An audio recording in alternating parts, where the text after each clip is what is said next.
Hello and welcome to Homicide Hobbies. I'm Andy, And I'm Claire. and we're here to talk about some of the disturbing things that go on in the world, past and present. We feel like not knowing doesn't mean the crazy doesn't exist. So we're going to scar you with the knowing. Enjoy.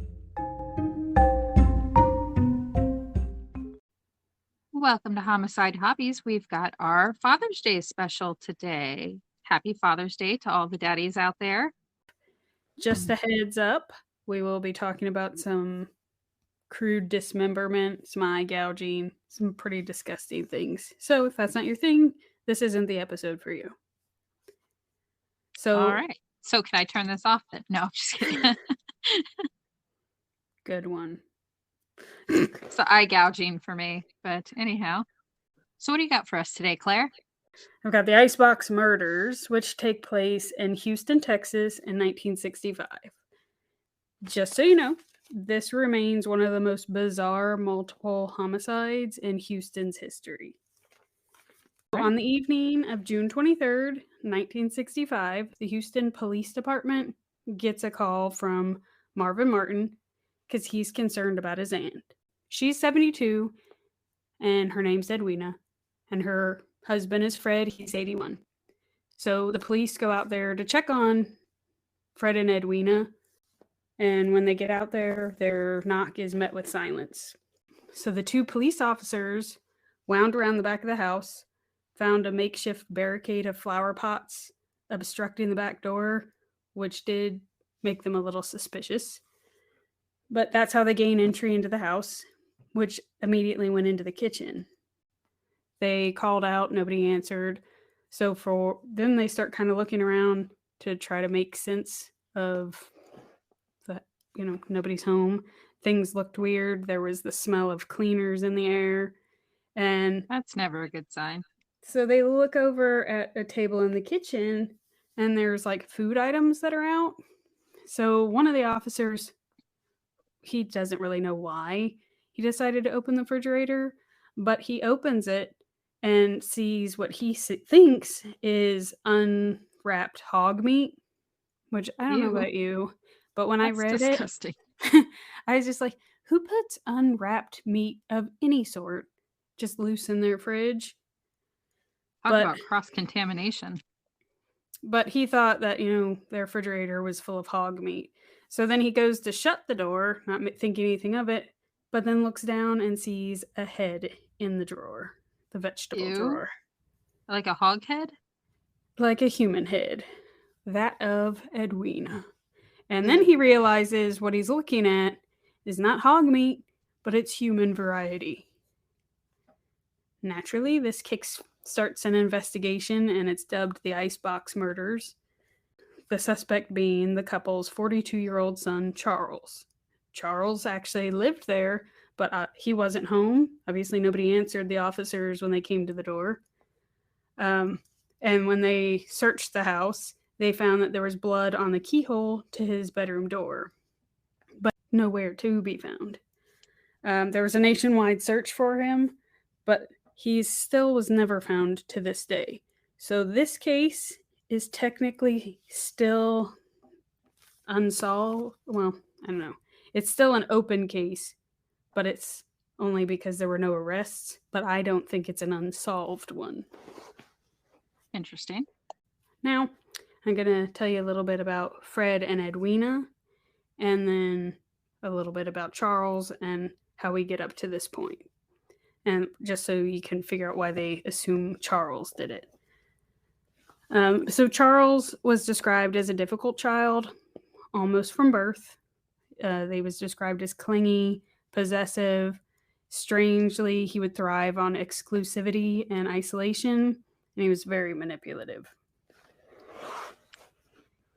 Now, Fred was considered to be a con man by his mother, whom he didn't have the best relationship with. But Fred and Charles didn't have the best relationship as why he was a child or even why he was an adult. Fred would get frustrated with young Charles, and he wasn't sure if he actually loved him or hated him. Yeah. That's horrible. So he would fly into these rages. Now, both Fred and Edwina would beat Charles. Sometimes it was with a strap, sometimes with a switch that they'd pluck off a tree. And he would get beat so bad, he would pee himself sometimes. Poor baby.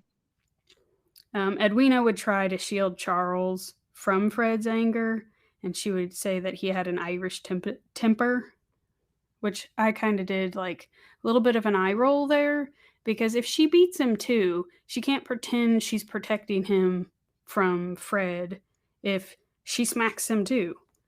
Yeah, that's But stupid.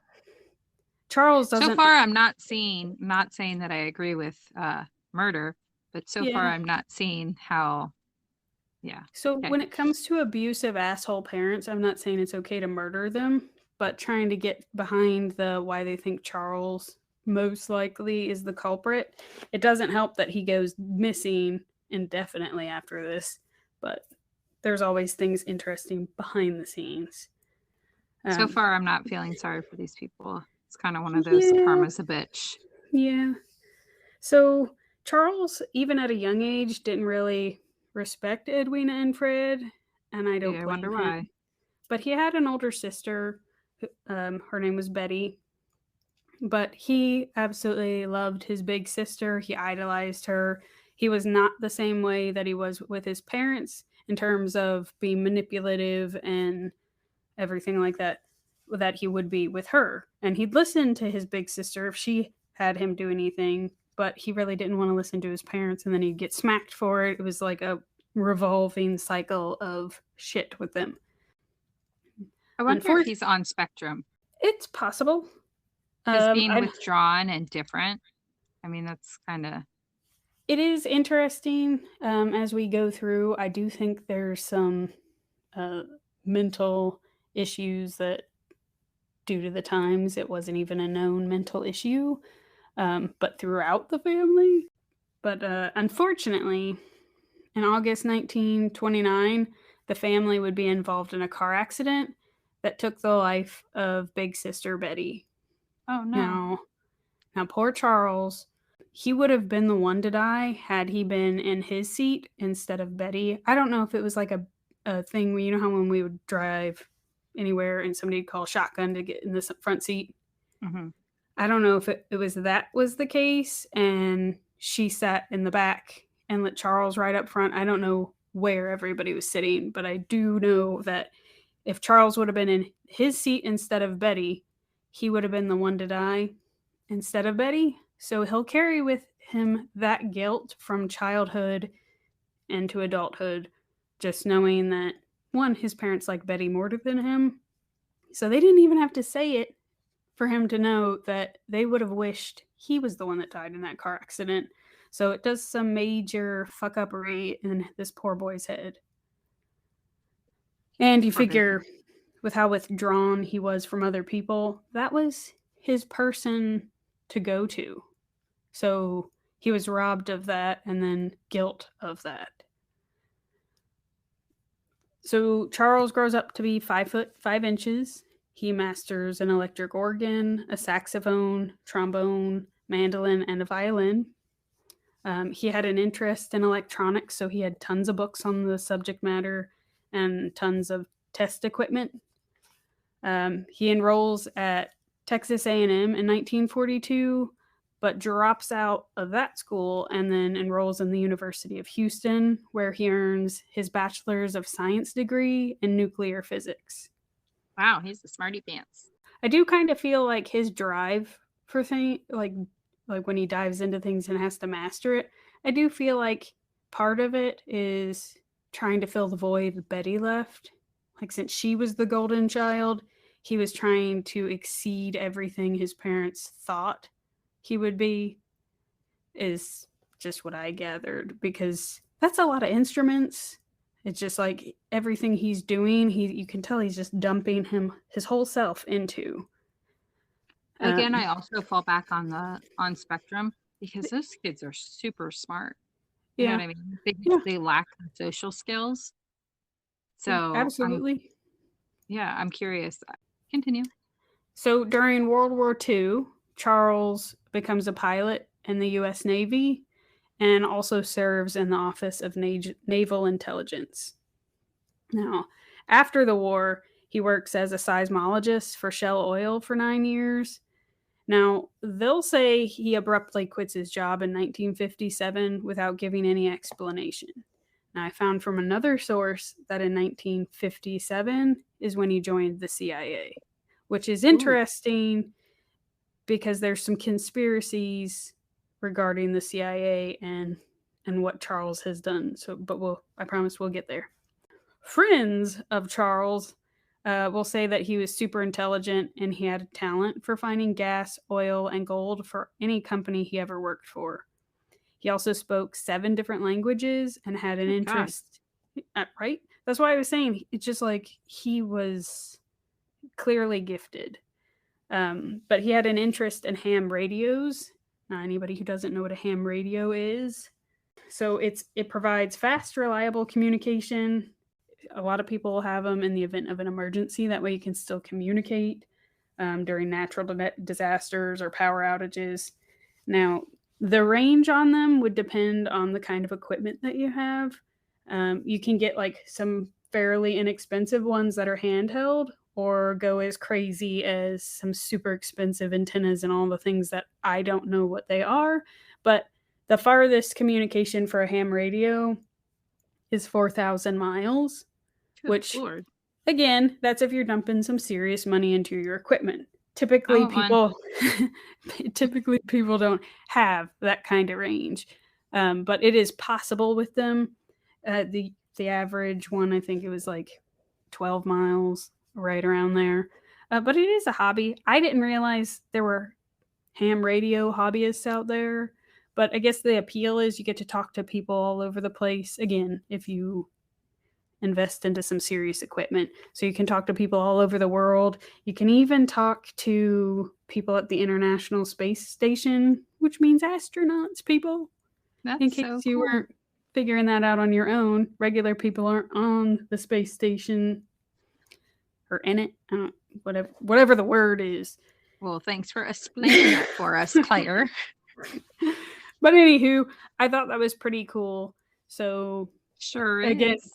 For the fact I do, I kind of want one. I don't know what I'd be doing to it, but we need one. But we need one that goes 1,000 miles so that we can make sure we can talk to each other in that.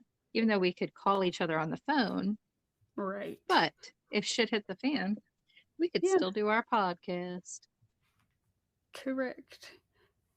So, but I will throw it out there. It is illegal to possess one if you're not licensed and certified. That was established in 1912. Now, they didn't say if Charles had a license, because obviously in this whole thing, that's the least important thing. But just so people know, if you want a ham radio, you've got to go through the Federal Communications Commission in order to get your license. There's a written test, all sorts of mumbo jumbo. But figure it out if you want to look into it more. But anywho, so in the mid 1950s, we're back to Charles. He joins the Civil Air Patrol, where he reportedly met David Ferry, an alleged conspirator, in the assassination of President John F. Kennedy, which I'll go back to.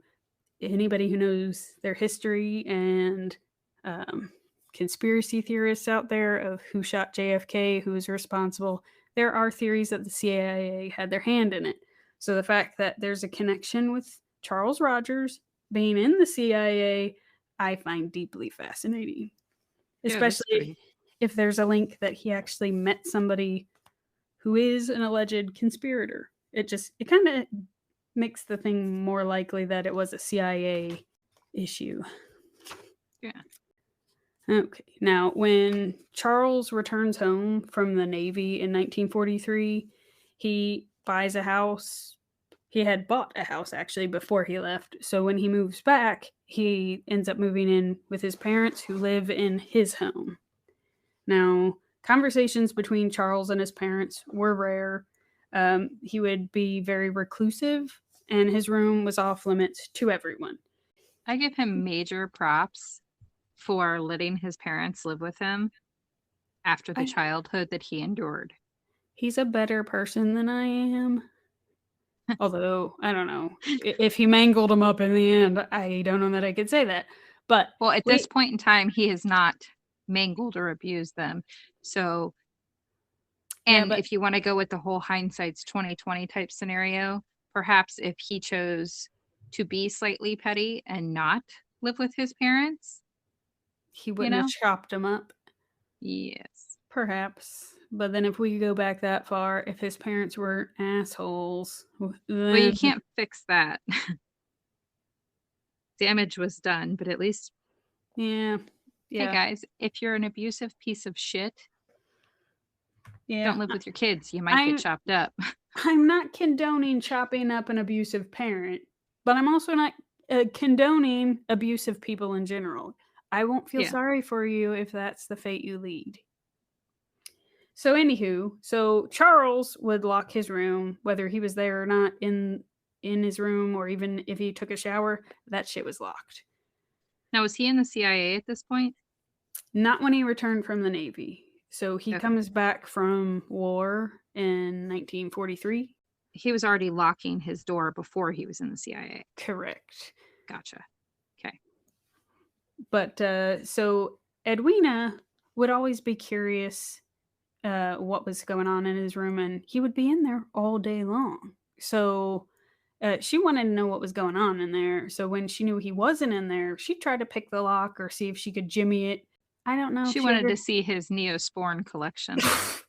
We have a special coming up for the 4th of July where Dave, Claire's husband, lets us know what he used to do with Neosporin when he was a child.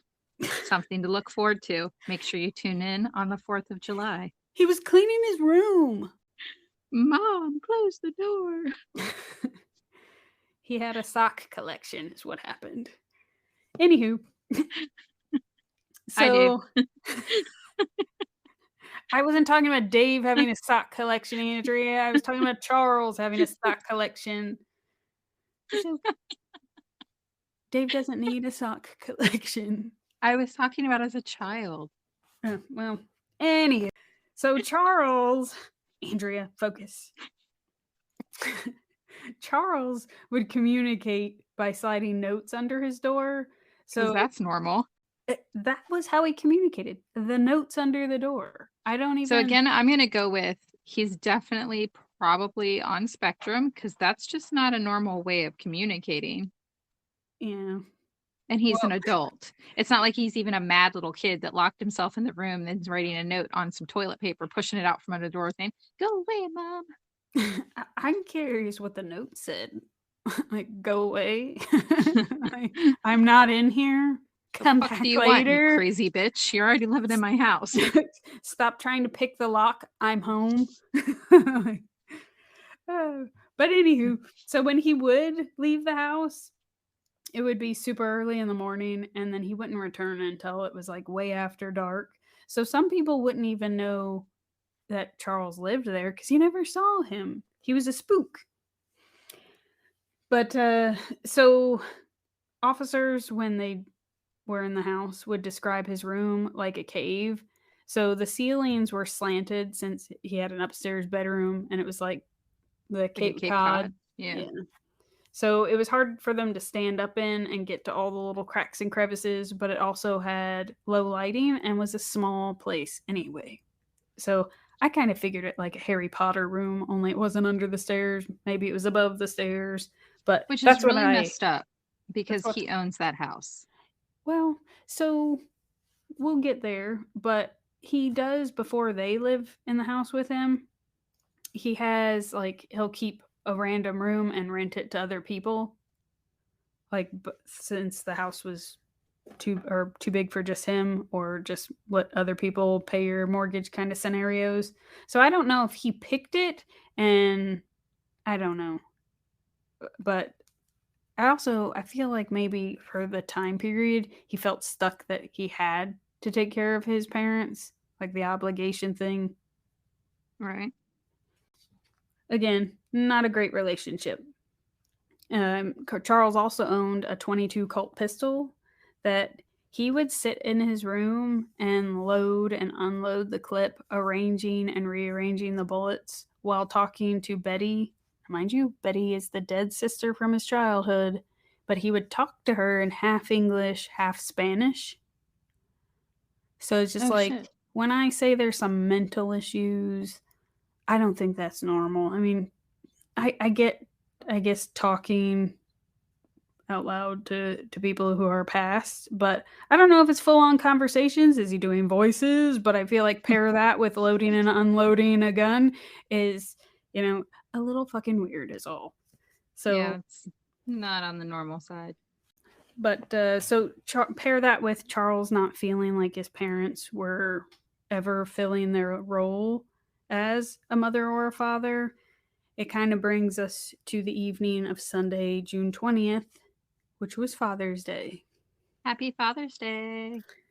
So Edwina was in her front bedroom, which she had used as her office, where she spent most of her Sunday nights because Mondays were sales meetings, which I thought it was crazy that she is 72 years old and still working, but way to go, Edwina. But Yeah, she worked good on her. as yeah, she worked as Stanley Home Products sales rep, or as a Stanley Home Products sales rep. Now, originally, when she takes the job, Fred was still sharp as a tack and would help her with the bookkeeping. But at this point in time, Fred was getting to the point where his mind was really starting to go, and he would drift in and out of his thoughts and even what he was doing and kind of just either fall asleep or kind of just mentally check out. Some dementia, probably. It could be, but now, mind you, Fred is in his 80s, so So who some knows? narcolepsy and some dementia's going on. I don't know, some just physical exhaustion and then not enough brain activities, and it was turning to mush. I don't know. So, Shit, all my diagnosis so far with this episode. I think I got my doctor card. now obviously, I told you Charles is never found, and Edwina and Fred, they're both dead. So we'll never know exactly how this goes down, but somehow Edwina gets called away from her front office when she's doing her work. At this point, again, it's late Sunday night. Fred's already in bed sleeping, and somehow Charles either calls to her or maybe he goes downstairs and invites her up to his room, which to me would be like that would be the flag of no one's ever allowed in his room, and he's going to do a come on, come over here, I want to show you something kind of scenarios. But somehow he gets her in his bedroom and confronts her with documents that he's discovered. Now, like I told you, Charles owned the house, but he discovered that his dad liened the house and signed Charles's name. He also sold another property and pocketed the $10,000, which that it just obviously that's not right. But so he's livid. Apparently, Fred was frequently signing Charles's name on paperwork and loans, and he would blow it on booze. He'd get credit cards, max those out. He'd gamble on horses.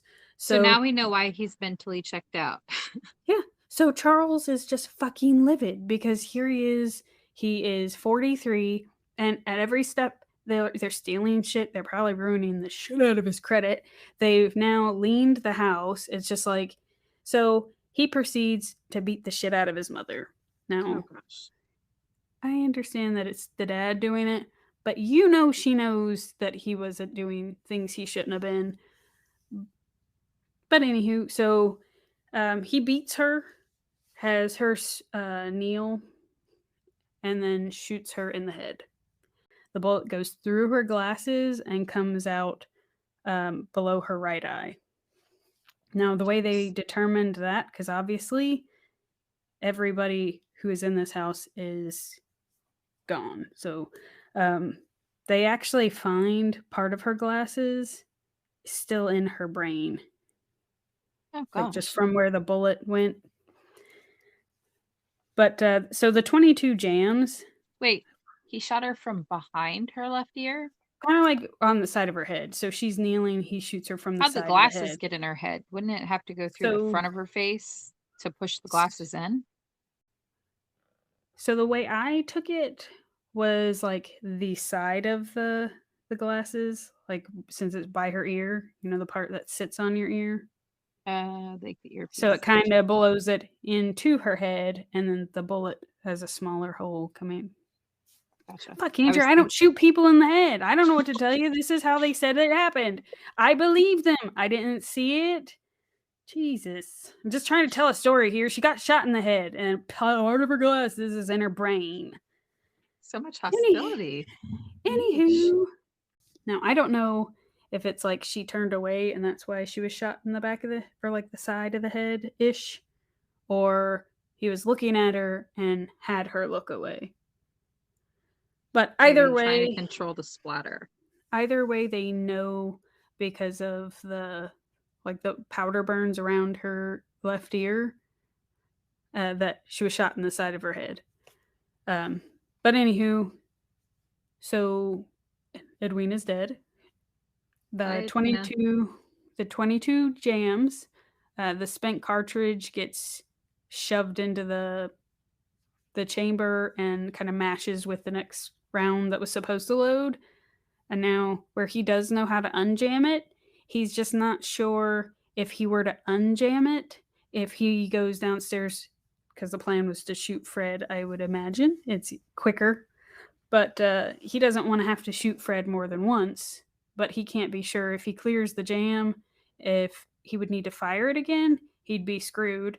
And then also, Fred has a gun, and he frequently would move it, so Charles doesn't really know where Fred's gun is, and upon occasion, when Fred would be in an agitated mood or mad at somebody, he would sleep with his gun under his pillow. Which I say again, this family, I think, carried with them some mental issues. Because an 81-year-old man, I don't even care if you're 40, you don't need to sleep with a gun under your pillow. Yeah, that's not normal. What happens if you put your hand under there and fluff it? It's not a good idea. No. But seeing as how their son is kind of on the recluse side of things and not quite right in the head, and he knows he's doing some shady shit behind his son's back, perhaps it's more on the side of, I know I got shit coming to me. Yeah. Deservedly so. Well, so Charles, he deviates from the plan now that his gun is out and finds a claw hammer. Yes. Just a forewarning, this is not going good places. He's not hanging a picture. So he goes downstairs, opens Fred's bedroom door, and the light from the kitchen shines on Fred and wakes him up. Charles is standing to the side, like kind of hidden, so Fred doesn't see him. Fred walks out into the hallway. Now, mind you, he just woke up, so he's a little like, he doesn't know what's going on. Yeah, like, doesn't have his wits about him anyhow. But as soon as he steps a toenail into the hallway, it's wham! And he's hit in the back of the head. It immediately exposes his scalp and skull bone. Now, he doesn't even have time to defend himself before blows 2 and 3, which sprays blood and tissue all over everywhere. The walls, the master bedroom. And Fred doesn't have even time to grab out to break his fall or brace himself or anything. He's just instantly on the floor. So at least if you're going to die by a blow from a hammer, for Fred's sake, it was quick. So it doesn't stop Charles from swinging with the hammer, because obviously Fred is dead. If he was swinging, we'd have some zombie shit going on. But Charles is swinging the hammer even when Fred is on the ground. Just like he's just still in a fury and frenzy of overkill here. But he turns the back of his skull into the consistency of if you dropped a pumpkin on pavement, which is just really fucking disgusting. That's a nice visual. Thank you. Yes. Now, by the 7th hammer hit, the handle snaps off and embeds the claw part of the hammer into Fred's shattered skull. It's a bit of overkill. I realized they did him dirty, but jeez. Yeah, that was a lot of rage that was just released onto somebody via a hammer. Now, Charles half carries and half drags his body into the bathroom, and then he goes and gets a clear plastic raincoat from Edwina's closet. Just gonna say, when I was reading that, I was concerned when he went to her closet because he gets her favorite dress, and then I was like, please don't tell me he wears it. Yeah, I was just like, that's a bit on the. This is already turning a weird direction because I already know at some point Edwina's head ends up detached from her body and in the refrigerator. But what are we doing with the dress? We're getting on a Norman Bates level here. So he strips off his shirt and pants that are covered with brains and blood from both Edwina and Fred. So he's in his socks, his underwear, and his t-shirt. He puts on the raincoat. He wipes the blood off of the bedroom floor with the dress. And then he goes upstairs and puts the dress around Edwina's head. Now, Edwina outweighs Charles, so he struggles to move her. It's not funny. I pictured a water balloon kind of thing that you try to put pressure on one end, and it's just like it's a struggle, dead weight. Yeah. Mm-hmm. But so he pushes her to the top of the stairs and then shoves her down head first, which gravity takes over then. And mind you, she's got plenty of holes in her face from gunshot wounds and then her mouth and her nose. So blood just gushes out of all of them and leaves a trail as she goes down the stairs like a stream. So this place is a bloody fucking mess. So he gets Fred and Edwina both in the bathroom and then goes and gets 2 large plastic buckets because now he's going to start his disassembly of both. He takes Fred, he shoves his thumbs into Fred's eye sockets, stuffs a washcloth in the toothless man's mouth, and removes both eyes. Sorry. It's the eyeballs. For some reason, the eyeballs and the fingernails they make my stomach turn. I think it's because I can imagine what that pain would feel like. I mean, shit, you get an eyelash in your eye and that shit hurts. Let alone having the... They're both dead, Andrea. He's not feeling it anymore. It doesn't matter. I will say, I didn't say it makes sense. But anywho, Andrea, that Claire, the amount of effort it would take to pull that slimy thing out of the socket, I feel like there's some suction and then that optical nerve that goes back there. It's not thin. It's not like it just snaps. So the amount of effort you have to do to shove your fingers into somebody's eye socket, get a good hold of Father's Day, everybody. Just happy freaking Father's Day. Have you ever tried to get a pickle out of a pickle jar? That's what I equate it to. It moves. Oh. Not that I've removed anybody's eyeballs, so I don't know if that's the case, but that's where my vivid imagination went. So anywho, he strips off the clothes off of both bodies, shoves them into the hall. Then Fred's first, so he throws him in the tub. I feel like you picked Fred first because he's lighter, but I don't know how the order went because you figure he killed Edwina first. Maybe Fred was closer to the bathroom. Perhaps. I think the dragging her to the top of the stairs also, that he's still winded, so Fred was more of a scrawny man. Yeah, he was lighter, figured it'd be quicker. But he tosses him in the tub and then goes and grabs the rest of his tools, which will include a 20-inch keyhole saw and a straight razor. Charles then proceeds to take the straight razor and sever Fred's testicles and penis and toss them in the bucket with his eyeballs. Again, I say Happy Father's Day to all the men out there. Be glad you still have your testicles and penis and eyeballs, for that matter. But he takes the straight razor and to all the major veins and arteries at each joint to drain his blood in the bathtub. Then he fills up the buckets with water and then pours it over Fred to kind of help with the whole get rid of the blood, so that way he can dismember him. Now, once he gets him to the point where he's no longer bleeding, he drags Fred to the kitchen and starts with the keyhole saw. Naturally, because that all makes sense. Yeah. I like that the eyeballs and penis and balls all had to go, because those were going to be a problem. Yes. Now, he tosses Fred onto the table. They Muted. did not appreciate the part about balls being taken off. They Yeah. said, "Hey, we've been there." Max is self-sensitive about it. So he puts Fred on the kitchen table and then returns to the bathroom, puts Edwina into the tub, and starts the process of bleeding her. So he chunks her in the tub and then takes that straight razor to all of her joints. That way, while he's chopping up Fred, she can at least be bleeding in the tub. So clearly a multitasker.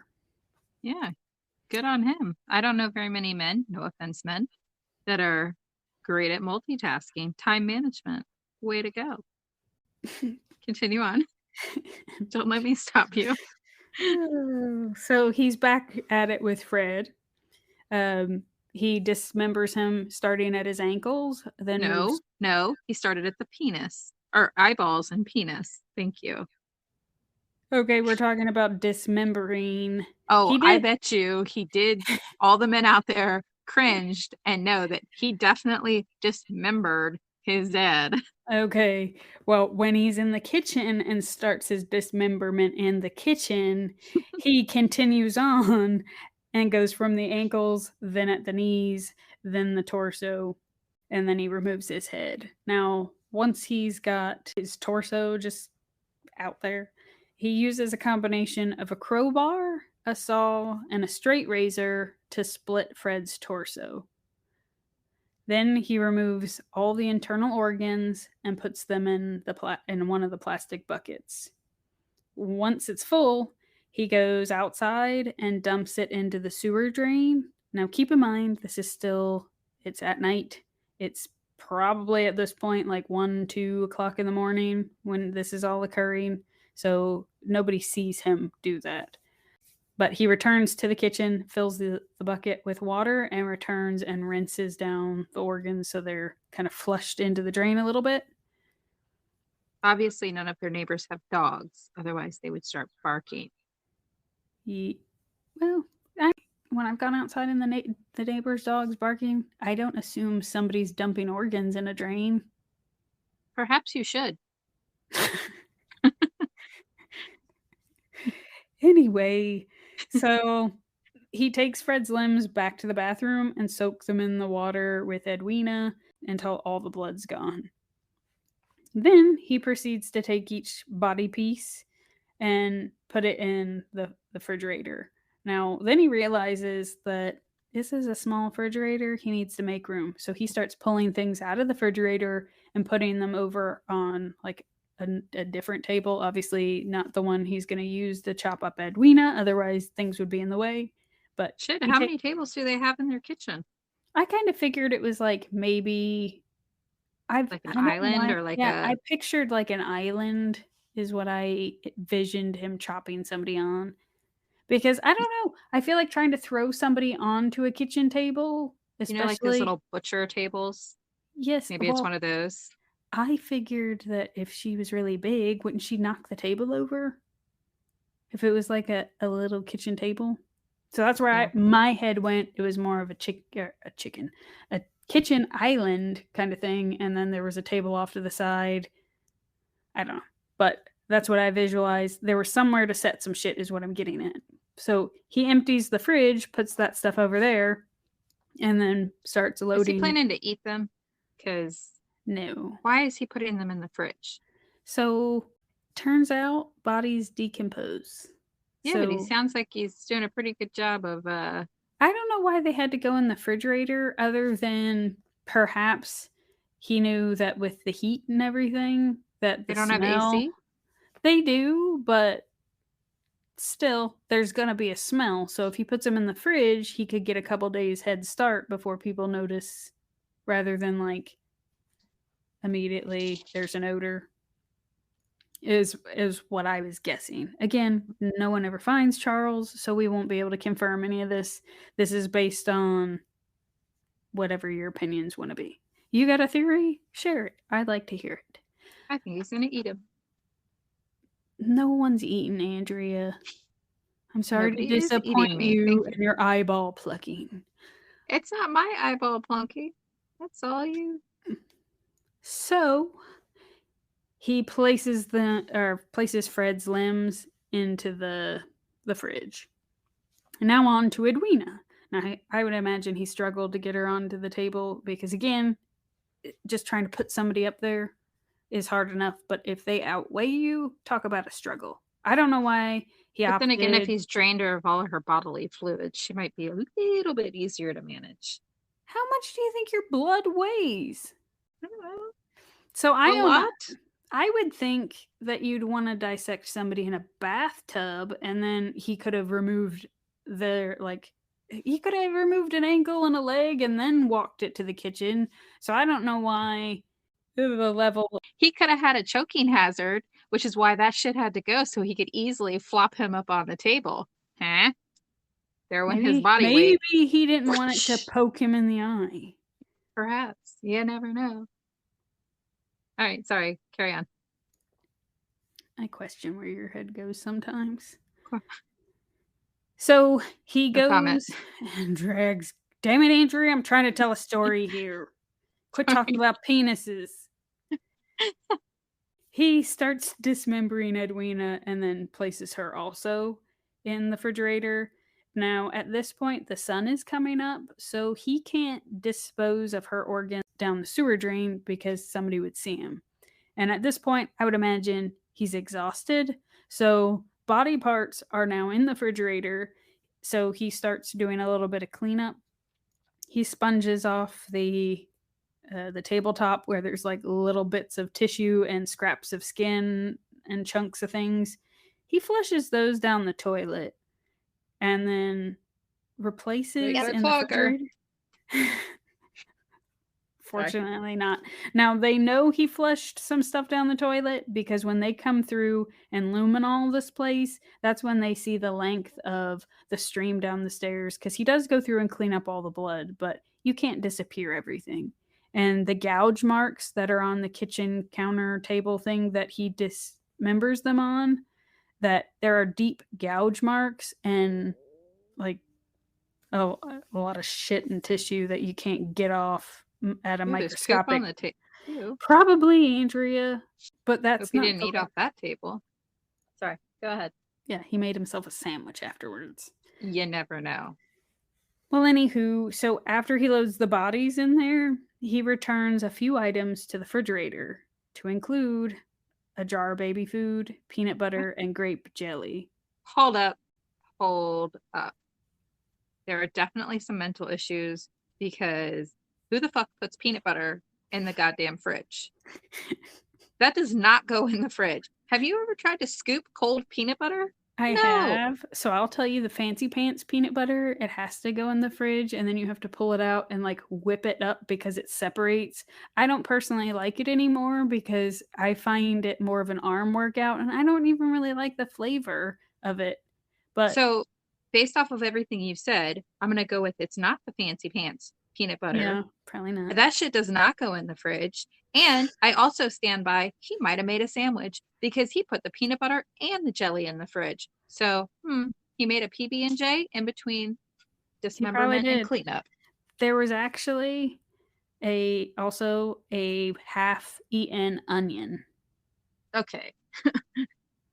I don't know what to say about that one. It's speculated that because of the smell as he was chopping them up and just he bit into it in order to overpower the smell. But I don't know what kind of lunatic bites into an onion.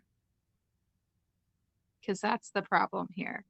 Now, I find it interesting because if you could have done like DNA, you could have seen who bit into the onion. Was it Charles? Was it a relative? But again, we were just going to have to take a wild guess at going with they dug into it as forensically as they could, and this is what most likely happened. So maybe he thought it was an apple. He wanted peanut butter and apple, and he got frustrated because the peanut butter got put in the fridge and the shit was cold. Well, so again, they think it was the onion the onion was a deliberate choice, but I don't know why he can cry. I don't know why it had to go in the refrigerator. Why put anything back in the refrigerator? Because he didn't want his jelly all watery. But I was kind of curious if it was more of a jab, like maybe Edwina hated grape jelly, or maybe or maybe Fred had a peanut allergy. I don't know. Like, were those items strategically put in there, or maybe Maybe he he did was gonna eat it try to then? hide the bodies behind all the condiments, and then he just said, "Hell with it." Maybe. But so the sun's now up. Charles goes, showers, and then conks out because he's been working hard. He leaves his clothes soaking in the tub and the bucket of Edwina's organs next to the tub. Now, he wakes up when the sun's going down and then starts cleaning up everything. He uses bleach and a variety of other cleaners, which is what is probably the mix of odors when officers come in the house of just a blend of blood, decaying matter, and then a bunch of cleaners. I don't know if anybody's ever had to clean up like a dog shit in the house, and the smell of poop and Febreze is disgusting. So I don't know. I would imagine that was like the offensive smell that when they walked in. So he proceeds to clean the tools and return those to the toolbox. He wipes down his Colt, places it back on his nightstand.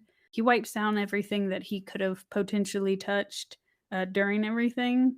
And then he gathers his clothes that he was wearing, Fred's and Edwina's, and dries them in front of the fan while he's also doing all his other shit around the house. Again, multitasking.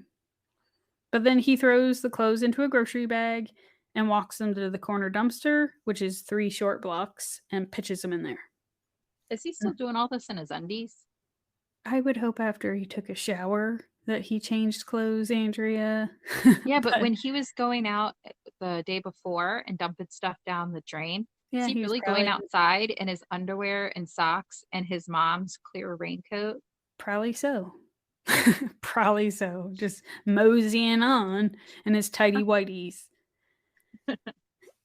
But I wonder if his undershirt was tucked into him, like in his raincoat. Like, I don't know why. But anyway, so it's now like late the next day. He grabs the bucket of Edwina's organs, which keep in mind, this is 24 hours of stewing organs in a bucket, and then dumps them in the gutter or the sewer gutter that he did with Fred's. It's now the wee hours of Tuesday morning. Now, again with the Charles and his weird tendencies, but he would never use the house phone because he knew that it could be traced. So he would always use payphones, um, and that's what they assume he used when he planned his escape from Houston. Do you think you need to explain what a payphone is? Oh shit. Talk about making me feel old. I just like thought of that when I was looking at my notes because they don't have those, right? When did they pull them out? I don't know. I watched a video one time, not to get too off topic, but where somebody didn't know what a dial tone was. Because you know how now, if you pick Yeah. up your cell phone, you don't have to hear to see if there's a dial tone before you dial out. Okay, so for those youngins out there, fuck, I feel old. So a payphone was a metal box that had a phone, and you take yourself a nice little quarter and bloop, put it in there. And at some point, I think it was even like what, 10 cents? But when we were kids, it was what, 50 cents? But I anyway, don't you put your know. coins in and dial the number and call whoever you want. That was pre-cell phone days. Or like the collect calls. I remember Oh yeah. doing that from the school when I was forgotten about. Anyway, so let's go into a little bit on Fred and Edwina. Now, they previously owned and operated several different boarding houses over the period of their marriage. They were married, I believe, like 42 years.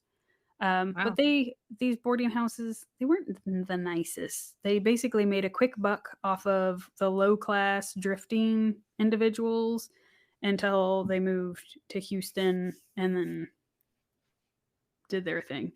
But when they did have those boarding houses, apparently people would frequently commit suicide in them. And What? since right, I didn't They I were that mean, poor quality that they had people bumping themselves off? I don't know if it was because they were drifting and they're obviously not doing so well in their life that they just or maybe it's that shitty of a place that they really felt like they were at the bottom of the barrel. But That was the straw that broke the camel's back there, was, yeah, "God, like this is all they I can afford. I'm done. yeah, This is like it. there's nowhere else after I give this. up." That is like that's less than a 1 star, clearly. But, Charles would help maintain the room, frequently find those victims that whether it was a gunshot, a hanging, wrist slitting, poisonings, apparently a lot of them would do that in the closet, which to me is really weird. I mean, occasionally they would hang themselves off like the light fixture in the room over the bed or in the tub, but usually it was the closet and it'd be like he'd go in there, go to open it and kind of cringe of what he's going to find. Like, But they I hung think themselves off the hanger bar, or, like, just plopped down on the ground and slit their wrists? Like, I don't get it. I don't know. Oh, I mean, I didn't find him, but I'm just saying it kind of adds to the trauma of his childhood of like I don't so think this any was when little he kid was a needs to kid? find yeah, like he youngin. Poor baby. You top that with losing his sister. Yeah. Poor baby. Now, to give you a little bit of background on Edwina and Fred, Edwina will grow up in a very poor farming family that she grows up in Texas, but she develops a disdain for farming and primarily because she has to work the fields. So she became like it's kind of like when we would weed, I guess, as our chore growing up, but kind of hated plants for a little bit because didn't like weeding the flower beds. But anywho, um, she will tell her family, "I'm never marrying a farmer," like, "Fuck this life," kinda thing, which Mhm. will kinda drive a wedge between her and her family, in particular, her dad, Job. I feel like it's one of those he's doing the best that he can, and then he's got Edwina over there Being a just spoiled shit. well, I don't know about spoiled, but it's just like it's hard enough. I would imagine if you're in a poor family and trying to do what you can, and then you've got somebody over there who's being hyper negative. It's hard to stay motivated, which would, for me, drive that wedge. Yeah. Well, But by spoiled, I meant, like, unappreciative of what she does have, because yeah, obviously that's not an easy lifestyle. yeah. So, So Edwina, um, she would have a very informal education. There weren't public schools around this time, which is between the 1890s and 1900s. Since they weren't established yet, she was taught home skills and working on the farm. so the women's work. That, but she would also help her brothers and sisters plow the fields. Their main crop was cotton. They had 77 acres of it, and then 14 acres of corn for the animals. Now, I did do some research, and in that time, plantations or cotton farms or whatever you want to call them, they were typically 500 to 1,000 acres. So, what they were doing was a very teeny tiny production. So, I don't imagine they were making very much with how much it costs to plant the cotton, to maintain the cotton. I would imagine you make more when it's on a higher scale. But they were doing what they could. Now, Edwina would also help with harvesting and picking the cotton, which is not an easy task. Now, for anybody who hasn't come in contact with a cotton plant, it's a combination between a thistle plant and a rose bush. So it's very like it's a hardy plant, but it is prickly and it will tear up your fingers quickly if you don't know what you're doing. So her picking cotton her entire childhood, she's gonna grow some calloused hands, um, and just be super tough. Now, when the cotton does come in, they pick it around the clock. At night, there have oil lamps, and typically it's 6 weeks of cotton harvesting. Good So Lord. I would imagine you can't stay awake for 6 weeks, so I would imagine it was shifts. So whoever's sleeping, when they wake up, you tag out somebody. How many siblings did she have? You know? No. I know she had a twin, Edwin, and I know this is getting down a rabbit hole of things, but Edwin actually marries their sister. They do not have Wait, any children, but yes, there's some incest going on. ew. I know it's not directly related to this story at all, but it gave me the feeling. That's ew. Yes, again, nothing related to this story, but just an ew factor of It wasn't like a stepsister, it's like a sister. said sister. Ugh. Good thing they didn't procreate. Yeah. So anywho, working the fields, it would give Edwina mental and physical toughness few people would understand outside of her family. But it would only like instill the hate for that farm the more she worked it. I mean, you figure harvesting cotton usually starts around August, and since it's Texas, probably went through to November. Good Lord. No wonder they do it at night. Well, I don't know, because then you got mosquitoes the size of house cats. So, although, you know where my head went to?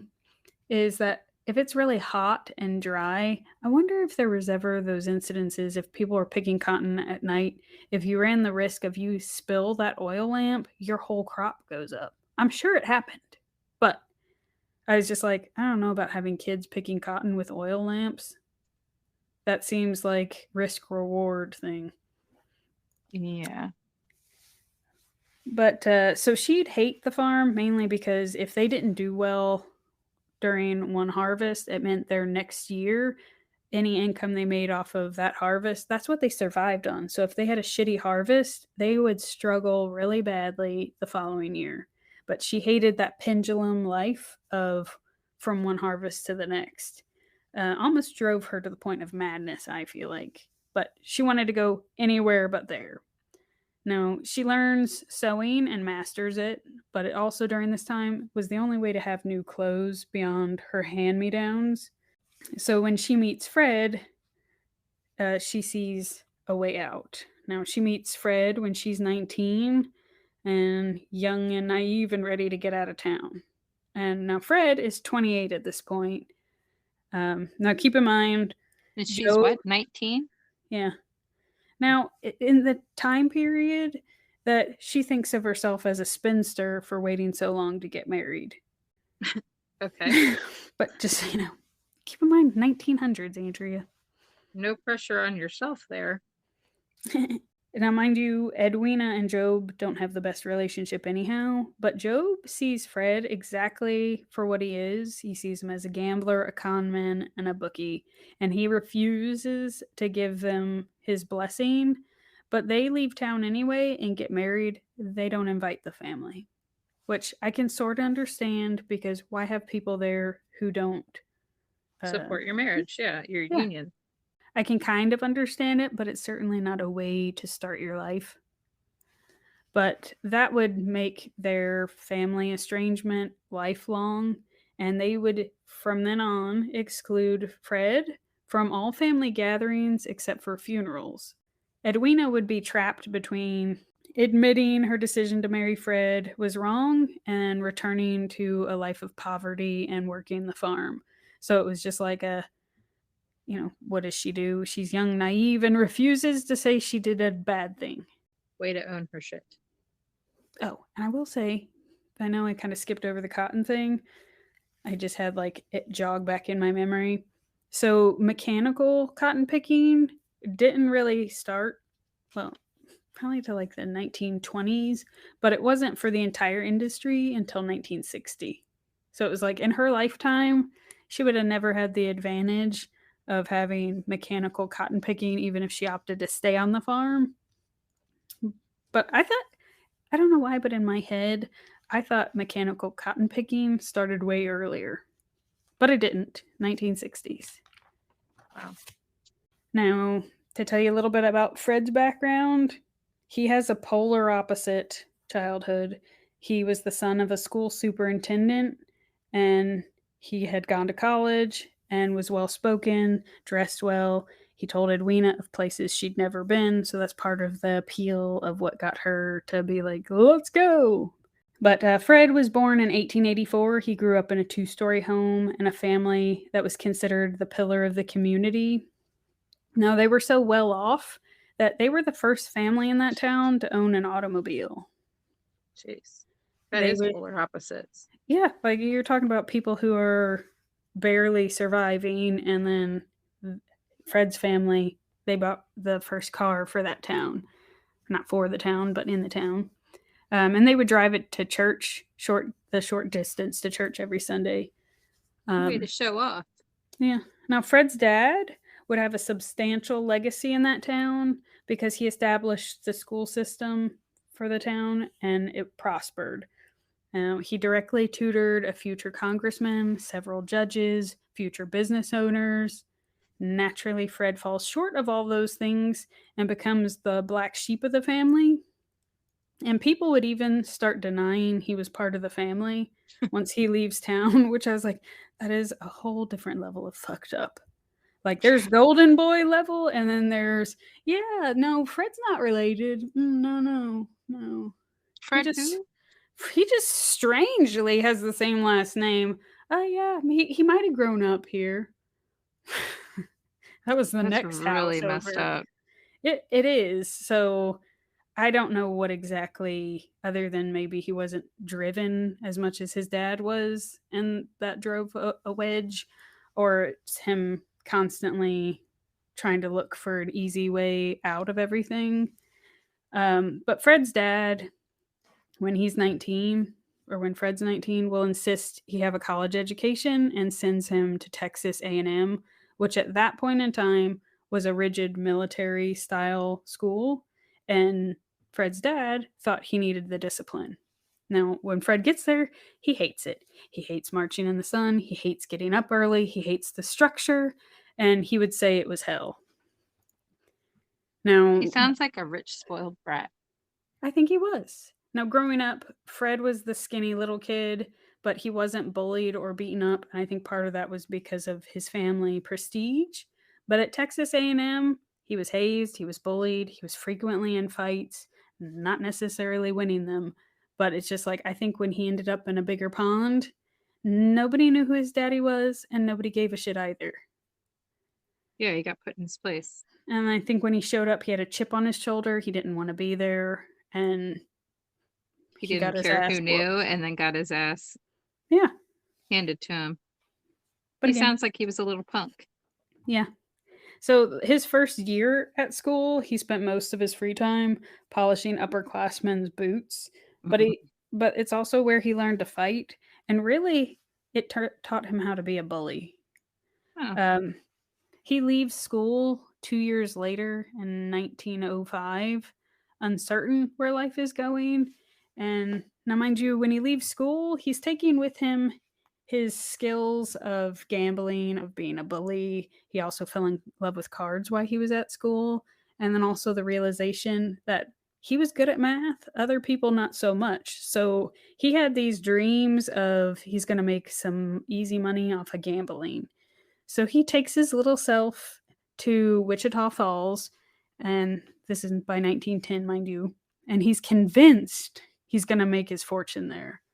But by 1911, he realizes that he's not going to make his fortune in Wichita Falls and takes a job in Dallas as a bookkeeper at J.E. Grant, which was like a real estate related thing.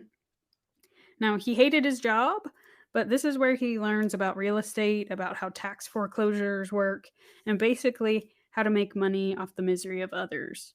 But what he would do for them is he'd go to the courthouse, find out who was overdue on their tax liens. This company would pay them off and take possession of the house. ouch. Yeah. But after a few years, him and Edwina, or after a few years after they met and married, they would move around from boarding house to boarding house, while Fred also bounced from job to job.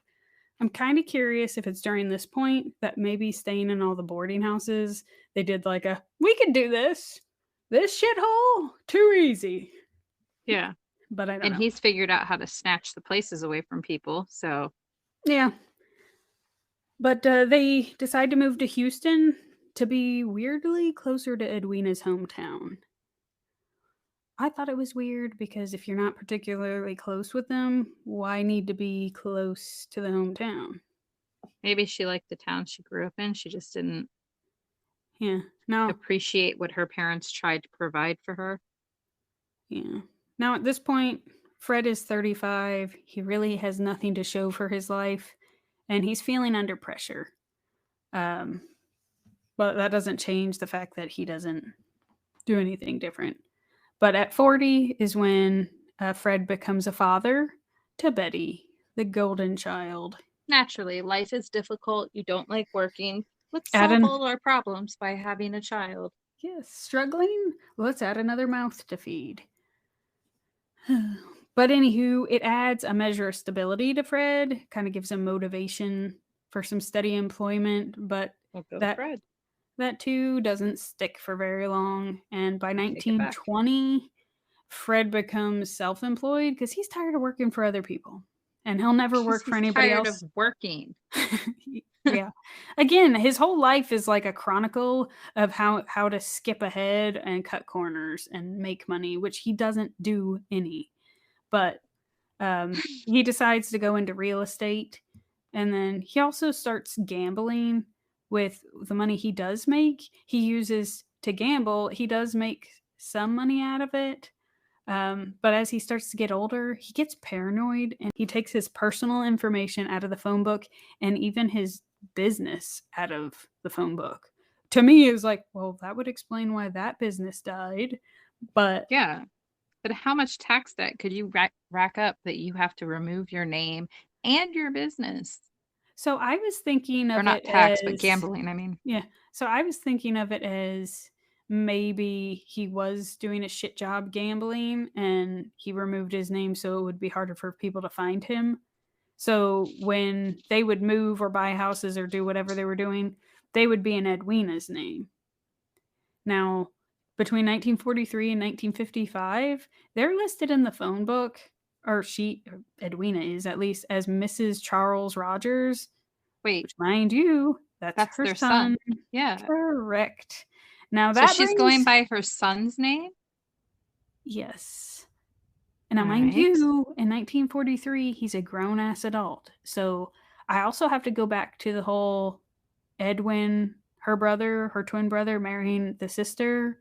So I'm kind of feeling like, was Charles withdrawn because there was some no touching from his parents? Because I feel like if it's okay for Edwina's brother to marry her sister, it just, we'll never know. But him being withdrawn, it could be he was autistic, but it could be he was molested. We already know there was abuse, but I also think with the whole chopping off his dad's penis, maybe that was the choice used. I would think it's more on the autistic, and because he's slightly different and the pressure to live up to a certain, quote, manly standard back then, and because he was a little off that and they were abusive, that maybe it was more on a be a man kind of deal, and they felt like they could beat it out of him or whatever. And then his way of getting back at dad for the abuse would be to chop off his man parts. I don't know. Maybe a little bit of both. Could be. Again, everybody can have their theories. I'm just voicing mine. Now, again, Fred is a piece of shit. And he would open up different bank accounts under different names and department stores using aliases. He would use his dad's name, which was W.F. Rogers, and he'd also use his younger brother, S.C. Rogers, and he'd even use his own name, but like variate his middle name to get out of really paying debt back. He's a But winner. Fred and Edwina, right? Fred and Edwina would manipulate Charles from basically, I would say, Till birth. they ended up in the fridge. Yeah, So I would say birth, but I feel like it probably got real bad after Betty died. But Yeah. they would take out loans in his name. They would empty his savings when he was deployed and then basically just make his life a living hell. So that's where it was just like, why have them live there? Oh, yeah, I don't get it. But I don't know. Edwina, though, was described as a door slammer, a screamer, a crude letter writer, and that she would give outstanding performances to get attention from Fred, but then she would talk shit about him to strangers at the boarding houses or the neighbors, and it was just like, okay, lady, what do you want? But she would take it out on Charles, her frustrations with Fred, that is, and it would cause Charles to really be withdrawn by the time he's 13. So much so that when his cousin Marvin would come to visit, and this is obviously as their children, Charles would hide under the house the whole time. And now the house is raised on cinder blocks, so it wasn't like a crawl space, but so much as like stilts kind of thing. But That's I weird. was thinking spiders and snakes and the smell, and no thank you. It makes sense that he locks his bedroom door as an adult because And it sounds like he didn't have that as an option as a child, like a safe place. yeah, So he retreated to somewhere where nobody else would really want to be under the house. And then when he finally had his own house, he finally was able to make that retreat. And maybe being in a close, small room made him feel safer. I don't know. yeah. I don't, Now, Charles' aunt would never recall that you never knew when Charles was around. Like anytime she was there, you never saw him. because Like he's under the house. even as an adult, yeah, like Charles He was was under the never house. no. He was just never around. But his cousin Marvin would say that Charles had planned to get married and have children. That's why he bought the house that all this horror took place at. He bought it in 1948, again with the intention of one day he'd get married and have kids. But I guess as he realized that wasn't in the immediate future, is when he would rent it out. And that was also when he was going to school. So he would keep a room or the garage apartment for himself and rent out the other part of the house. He did have a handyman named Mike Aguilar, who maintained the house, but he was never there enough to really fix everything that was broken. And it was his toolbox that Charles used the tools out of to dismember Fred and Edwina, just so you know. Way to say thanks, Charles. Yeah. And also with Fred and Edwina living there, Edwina was horrible at keeping a house. Like the house was a mess. It needed cleaning in every crevice. And Fred couldn't use a hammer or a screwdriver. So as much as them living there, you would think they could help maintain the place. No one did anything with it, and the house would deteriorate. Now, Charles's life is documented pretty thoroughly in actually two books. There's the Icebox Killers, and then there's The Man in the on the Grassy Knoll. Um, Pretty good read. They get seriously into a lot of details, but if you want to check them out, have at it. But according to the book The Man on the Grassy Knoll, um, it's got Charles as a CIA agent, is the theory, that he impersonates Lee Harvey Oswald and, along with Charles Harrelson, kills President Kennedy. So, if again, we're back to like the conspiracy theorists, that if you believe the CIA had something to do with it, that we've got somebody here who does have ties to the CIA, and then we'll post the picture of them, but there's a picture of three tramps that are arrested at the Dealey Plaza after the assassination, and people will say that Charles is one of the people in the picture. Why are they called tramps? I don't know, but under the picture, even if you read some of the articles, there are three tramps. So I was like, all right. I think of like skanks, sluts, I or thought on of a lady. less skanky level, I think of Lady and the Tramp. But again, So Tramp was called Tramp because he so I was thinking, like, Lady and the Tramp, only, like, because he's traipsing on, like, just people who are passing through, like, they weren't residents of the town, but that's what makes them think that he's part of that one. Now, I don't have pictures of Charles in the 1960s. I've just got like the ones from when he joins the Navy.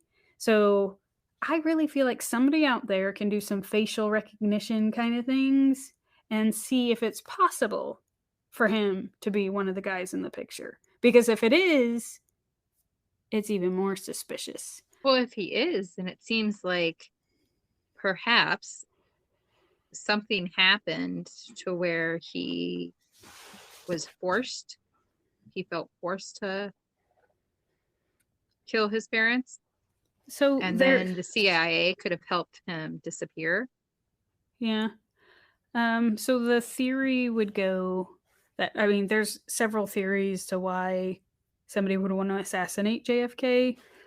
He did fire the main or the head guy at the CIA, which obviously will make people upset. But then he was also set to cut half the budget, which would naturally remove some jobs. So I'm not saying if the CIA officially assassinated JFK, but it could have very well been some people who were crossed and had the means and capability to not only disappear, but plan an assassination attempt. And then you also pair it with the fact that if he did the whole ham radio thing, they could have been doing some communication there, which pair that with his little secret life upstairs in his room, we'll never know. Well, that's when was JFK assassinated? In 1963. 763, yeah. And then he And kills his then he killed his parents in what year? 65. So you said that Edwina was always trying to get into his room. Perhaps she got into his room. So that is the theory.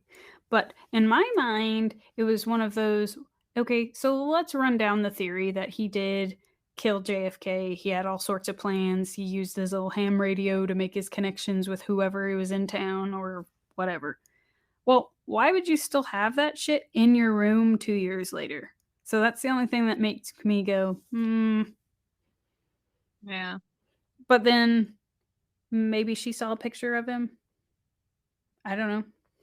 Maybe there was that. Maybe there's also the theory that he like visualized killing his parents for years and then just finally Snap. that was the day. Yeah.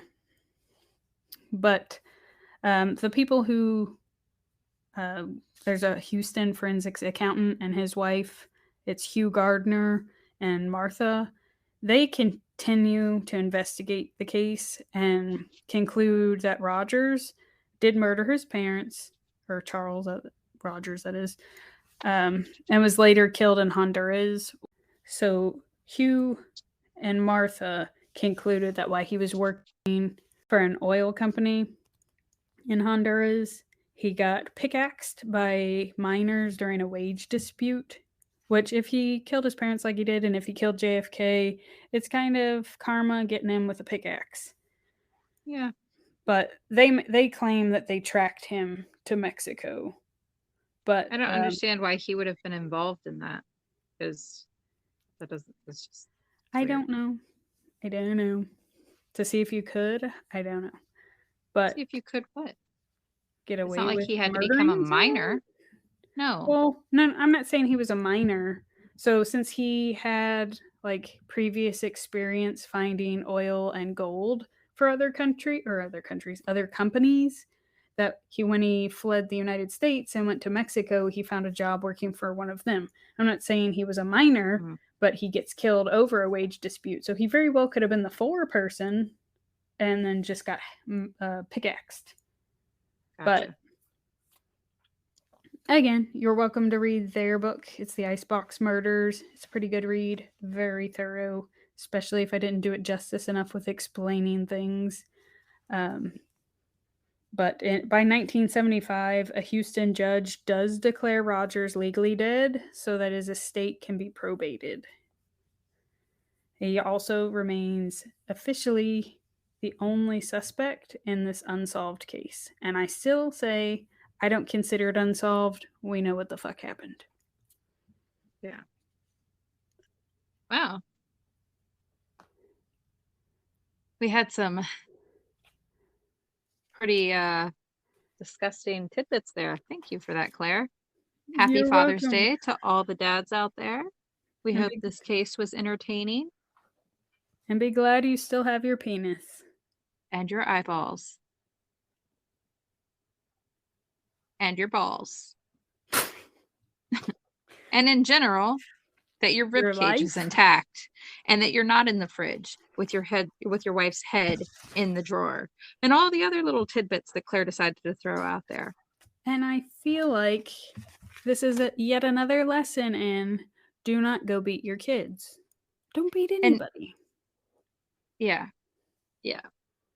Solid Thanks, advice. Andrea. Thanks. Solid advice. Okay. And don't put your peanut butter in the fridge, okay? Unless it's the fancy kind that has to be in the refrigerator, and then just get you a better spatula.